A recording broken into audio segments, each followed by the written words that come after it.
Mega family అంటే hyper ఆదికి ఎంత ఇష్టమో ప్రత్యేకంగా చెప్పాల్సిన పని లేదు. ముఖ్యంగా దండం పెట్టేస్తాడు, పొర్లు దండాలు పెడతాడు. తన గుండెల్లో ఉన్నటువంటి ప్రేమ మొత్తాన్ని కూడా మైక్ ముందు చూపించేటటువంటి వ్యక్తి హైపర్ ఆది. సో అలాంటి హైపర్ ఆది మరోసారి మెగా బ్రదర్స్ యొక్క గొప్పతనం చెప్పి షాక్ గురి చేశాడు. అంటే అది బయట వాళ్ళకి షాక్ అవ్వచ్చు, కానీ అభిమానులకు మాత్రం అది పక్కా హార్ట్ఫుల్ అన్నమాట. మెగా హీరోలు అభిమానించే బుల్లితెర కమెడియన్లలో హైపర్ ఆది ముందు వరుసలో ఉంటారని చెప్పొచ్చు. చాలా సందర్భాల్లో హైపర్ ఆది చిరంజీవి గారి గురించి, పవన్ కళ్యాణ్ గారి గురించి, వారిపై తనకున్నటువంటి అభిమానాన్ని గురించి బహిరంగంగా చెప్పారు. ఇక అదేవిధంగా జోర్దార్ సుజాత యాంకర్ గా జోర్దార్ పార్టీ పేరుతో ప్రసారమవుతున్నటువంటి ఓ యూట్యూబ్ ఛానల్ ఇంటర్వ్యూకు హైపర్ ఆది హాజరు కాగా, ఆ ఇంటర్వ్యూ ప్రోమోలో ఆది ఇంట్రెస్టింగ్ విషయాలు చెప్పుకొచ్చాడు. పెళ్ళెప్పుడు చేసుకుంటారనే ప్రశ్నకు ఆది స్పందిస్తూ, మనం నాశనం అయిపోతే అందరూ అవ్వాలన్న ఫిలాసఫీతో అడుగుతున్నారా అని కామెంట్ చేశాడు.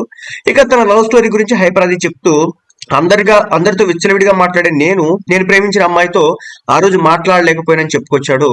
ఇక అదే విధంగా మెగా ఫ్యామిలీ విషయానికి వస్తే, మీరు చిన్నప్పటి నుంచి పవన్ కళ్యాణ్ గారి ఫ్యానా, చిరంజీవి గారి ఫ్యానా అనే ప్రశ్నకు హైపర్ ఆది స్పందిస్తూ, లీడర్ గా పవన్ కళ్యాణ్ గారు అంటే ఇష్టం, గ్యాంగ్ లీడర్ గా చిరంజీవి గారు అంటే ఇష్టం, ఇద్దరిపై అభిమానాన్ని చాటుకున్నాడు హైపర్ ఆది. హైపర్ ఆది ప్రస్తుతం ఈటీవీలో ప్రసారం అవుతున్నటువంటి షోలతో బిజీగా అయితే ఉన్నాడు. సో అతి త్వరలో పొలిటికల్ క్యాంపెయిన్స్ చేయడానికి కూడా సిద్ధంగా రాబోతున్నాడు. ఇంకా ఇంటర్వ్యూలో చాలా ఉన్నట్టుంది, జస్ట్ ప్రోమోనే కాబట్టి. మెగా ఆ, ఒక అభిమానిగా ఎప్పుడైనా మీడియా ముందుకు వచ్చినప్పుడు మాట్లాడుతుంటే తనలో ఉన్నటువంటి ప్రేమని, భావాలన్నింటినీ కూడా బయటికి చెప్పేస్తాడు హైపర్ ఆది. సో తనలో ఉన్నటువంటి గొప్పతనం అదే అనమాట. తన మాటలు చెప్పే కొద్దీ కూడా వినసొంపుగా ఉంటాయి.